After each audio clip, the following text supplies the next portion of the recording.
Pemirsa, membahas pertemuan antara dua pemimpin negara Indonesia dengan Palestina. Di studio sudah ada Ibu Tia Mariatul Kiptia selaku pengamat Timur Tengah dan dosen hubungan internasional BINUS University, dan ada pula Bapak Abdul Khalik Ahmad, Ketua DPP Partai Perindo bidang keagamaan. Selamat siang Ibu Tia, Pak Abdul. Selamat siang, Mbak Anissa. Waalaikumsalam warahmatullahi wabarakatuh. Saya ke Bu Tia terlebih dahulu. Bu Tia, sebenarnya informasi mengenai pertemuan bilateral antara kedua negara ini tidak bisa kami dapatkan dari media manapun. Sebenarnya mau membicarakan apa? Kalau misalnya dilihat dari susunan tamu dan juga tuan rumah.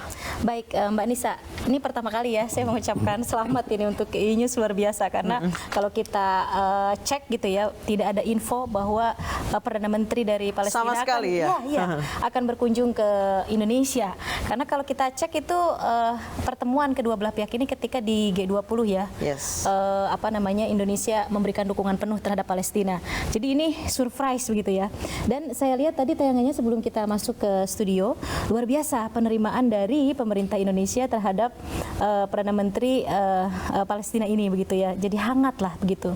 Jadi kalau kita melihat bahwa saya pikir ini adalah momentum yang tepat. Mungkin setelah ini akan banyak news tentang bagaimana Indonesia tetap ada di pihak Palestina supaya mempercepat proses kemerdekaan Palestina, Mbak Anissa. Harapannya seperti itu ya, harapannya seperti itu. Baik, kalau misalnya dilihat dari susunan tamu dan juga tuan rumah, ada Menteri Perdagangan, begitu pula dengan di sana ada Government Advisor untuk terkait dengan moneter. Apakah ini mereka ingin membicarakan, kemudian ada juga Kepala BPOM yang surprisingly menjadi tuan rumah pada pertemuan kali ini. Apakah akan membahas terkait dengan menghadapi resesi 2023 dan dengan adanya Kepala BPOM juga sekaligus membahas terkait penyakit yang saat ini sedang mendunia, gagal ginjal akut pada anak, itu ada kemungkinan ke situ nggak sih, Bu Tia? Kalau misalnya ke arah yang terlalu spesifik mungkin agak sedikit jauh begitu ya, Mbak Anissa. Tapi saya melihatnya sekarang kemungkinan yang terjadi setelah COVID-19 ini dan baru akan berdiri perekonomian global ini ternyata diterpa clash Rusia dengan dengan Ukraine, yang itu efeknya menjadi ancaman resesi itu. Karena kan Rusia, as far we know, dia adalah salah satu negara penghasil resource yaitu gas dan oil yang cukup signifikan memberikan supply terhadap negara-negara Eropa. Nah, ini resesi ini cukup signifikan ke depannya. Maka Indonesia memberikan warning terhadap warga negaranya, hati-hati nih di 2023 ke depan, karena COVID belum begitu berakhir, kita baru belajar untuk menata economic development, kemudian tiba-tiba ada tension antara Ukraine dengan Rusia yang ini efeknya kemana-mana begitu ya, betul. Termasuk ke Uni Eropa juga begitu, termasuk ke negara-negara Arab. Nah, saya pikir ini sesuatu yang tidak aneh ketika kunjungan Palestina ke Indonesia membawa rombongan tim ekonominya. Saya pikir dari dua belah pihak, baik dari Palestina ataupun Indonesia, dalam pertemuan itu pasti akan ada pembicaraan bagaimana masing-masing memperkuat perekonomiannya. Jadi selama ini kan kalau dari segi histori, Indonesia memberikan kontribusi itu lebih kepada capacity building, bantuan-bantuan secara obat-obatan ke Palestina, atau memberikan scholarship ya, atau beasiswa kepada student dari Palestina di Indonesia begitu ya, lebih kepada training-training. Nah, mungkin ke depan karena ini rombongan membawa tim ekonomi yang cukup lengkap ya, saya pikir ke depan akan seperti itu, dan diharapkan memang merdeka dulu lah gitu ya. Iya, kemerdekaan dulu. Kemudian mungkin di dalam pertemuan itu juga dibahas bagaimana kedua belah pihak saling menguatkan secara ekonomi. Baik, gitu, saya ke Pak Khalik. Pak Khalik, kalau dilihat memang persahabatan antara Indonesia dan Palestina ini bahkan terjalin sebelum Indonesia resmi merdeka, ya Pak ya, sejak tahun 1944. Kalau kita lihat selama ini Indonesia selalu memberikan dukungan baik secara pemerintah, antar pemerintah, tapi juga kemanusiaan. Kalau Bapak melihatnya saat ini konflik yang sebenarnya berkecamuk antara Israel dan Palestina, itu konflik antar agama atau murni penjajahan, Pak? Saya kira pertama bahwa tanah Palestina itu sesungguhnya adalah satu perebutan historis ya. Jadi sudah sangat lama. Jadi kalau saya lihat dalam perspektif kekinian, maka yang terjadi adalah perebutan kekuasaan dalam hal tanah atau teritori ya. Karena kalau kita lihat misalnya Sidang Umum PBB pada tahun 47 itu mengeluarkan resolusi 181 yang terkait dengan pembagian tanah ya. Jadi sekian persen lebih besar itu untuk untuk Yahudi, kemudian sekian persen untuk Arab. Nah, itu kemudian yang memicu konflik ya. Bagi orang-orang turunan Arab menolak betul dengan pembagian yang seperti itu. Tetapi buat teman-teman Yahudi merasa bahwa ini peluang dengan adanya pengakuan internasional. Oleh karena itu maka setahun kemudian pada tahun 48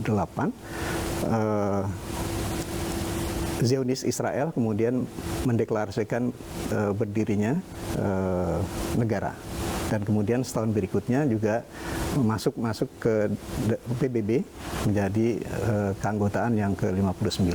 Jadi artinya gerak cepat gitu. Ya.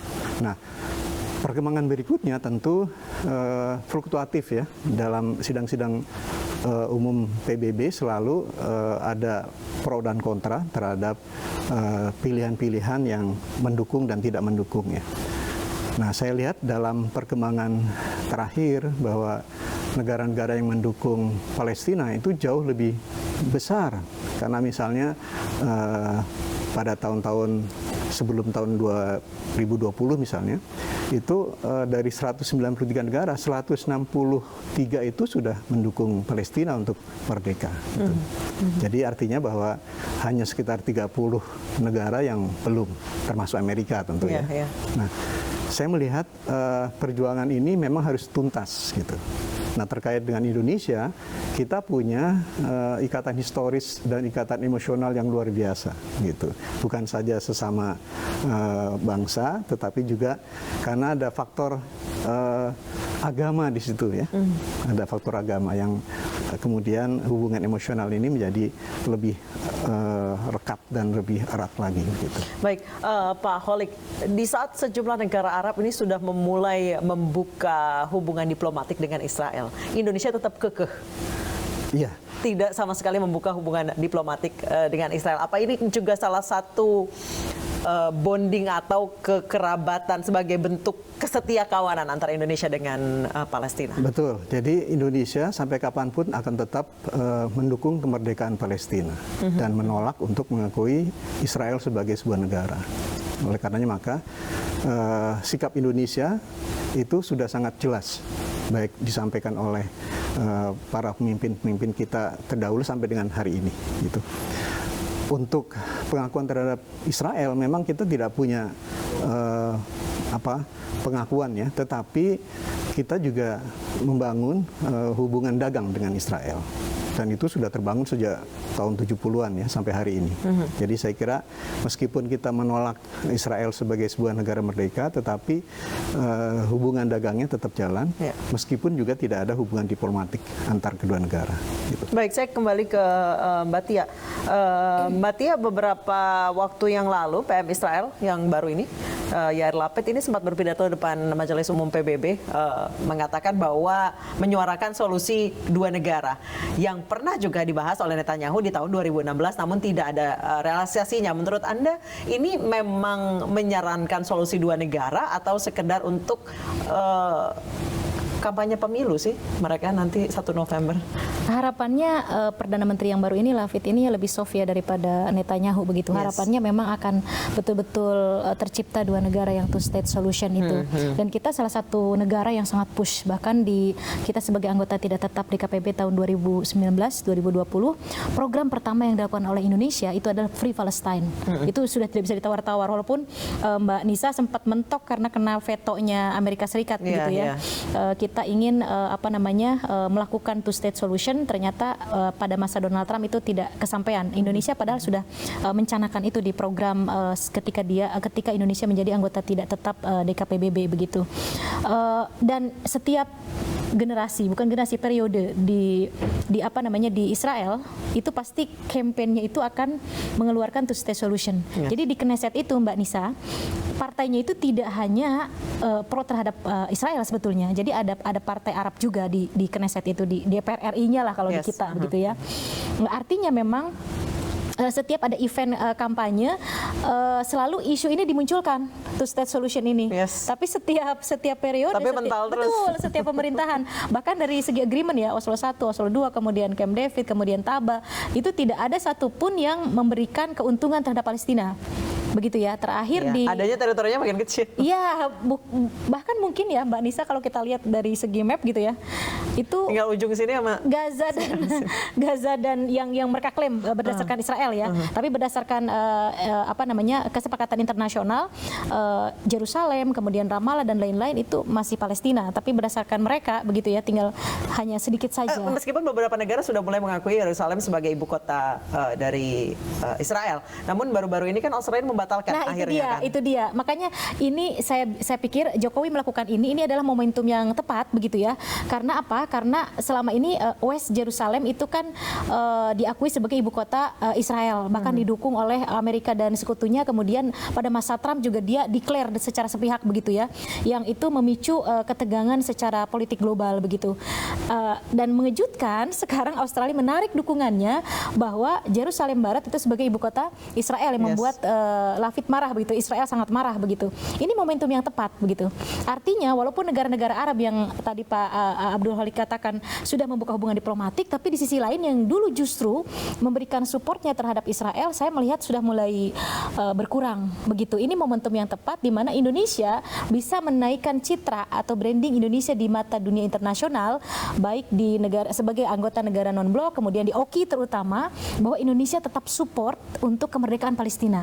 Ini momentum yang tepat sebetulnya begitu. Baik, Pak Holik, jika kita lihat Indonesia sebagai negara dengan penganut agama Islam terbesar, apa sih Pak yang bisa dilakukan oleh Indonesia terhadap Palestina, terutama terkait tarik-menarik ibu kota Yerusalem itu antara Israel dengan Palestina?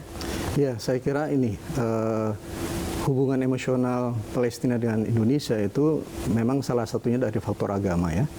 Karena kalau boleh saya sebut, misalnya kita punya 3 trilogi ukhuwah ya, ukhuwah Watoniyah, ukhuwah Islamiyah, ukhuwah Basyariyah. Persaudaraan kebangsaan itu hanya intern kita bangsa Indonesia. Kemudian persaudaraan Islam itu termasuk juga dengan Palestina.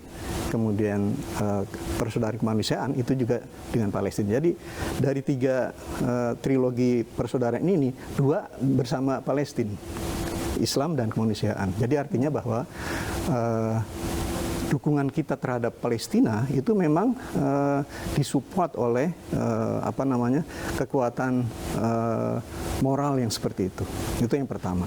Yang kedua, bahwa Yerusalem itu adalah kota yang sangat historikal bagi umat Islam. Karena umat Islam sedunia pasti akan memahami bahwa ada peristiwa Isra dan Mi'raj Nabi Muhammad SAW dari Mekah ke Palestina ya, minal Masjidil Aqsa ke minal Masjidil Haram ke Masjidil Aqsa, kemudian Mi'raj Nabi dari Masjidil Aqsa ke Sidratul Muntaha. Jadi artinya bahwa dari perspektif keagamaan sesungguhnya kita tidak bisa lain kecuali memberikan support untuk kemerdekaan Palestina, termasuk juga untuk memberikan dukungan pada kemerdekaan dan memilih ibu kota dari Palestina itu. Nah, kemudian yang berikutnya keagamaan Palestina dan Palestina dan Indonesia sebenarnya ada kesamaan gitu. Karena baik Indonesia maupun Palestina itu sama-sama penganut Islam Sunni. Ya. Di Palestina justru 93% itu adalah Muslim dan itu mayoritas adalah Sunni. Sama seperti kita di Indonesia. Baik, gitu. Baik Pak Holik, Mbak Tia, kita akan lanjutkan special report Indonesia Palestina perkokoh kerjasama usai jeda berikut, tetap bersama kami.